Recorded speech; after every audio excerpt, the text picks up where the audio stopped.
Another situation though might be someone owns a unit. You know, they're not going to let you change any of it. This is the unit. You can always put your own slant on it. You're a teacher, and that's one of the things I say to students is, I'm here to facilitate your learning. This is my interpretation.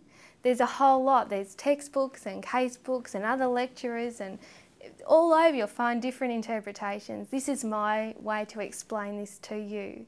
And, you know, I don't have every single answer, but if we have a question, we can find a good answer. So it's about saying this is my role, even though I'm constrained by these circumstances around me. The other thing is I spent so much time in this course explaining to students why it was important.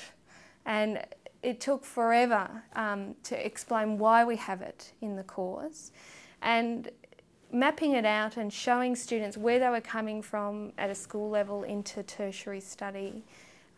All of this setting expectation was critically important, and that really made a big difference for that unit. So the advice is you will get change if you persevere.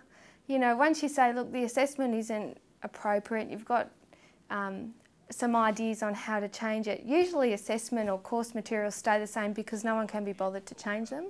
You can imagine standing up in class explaining to students the process of making a law is not particularly fun. So in that unit I thought, well, why don't we just go to Parliament and see what happens? And so I rang the Parliament. They said, yeah, sure, you can come through in groups of 30. So I gave a lecture on how laws are made, and then said, well, we're all going to go to Parliament. It was an optional trip and students loved it. So, you know, that was a situation I've been in where I felt very constrained. So it is a very difficult situation to be in because you feel like you have very little control over what's happening at the time.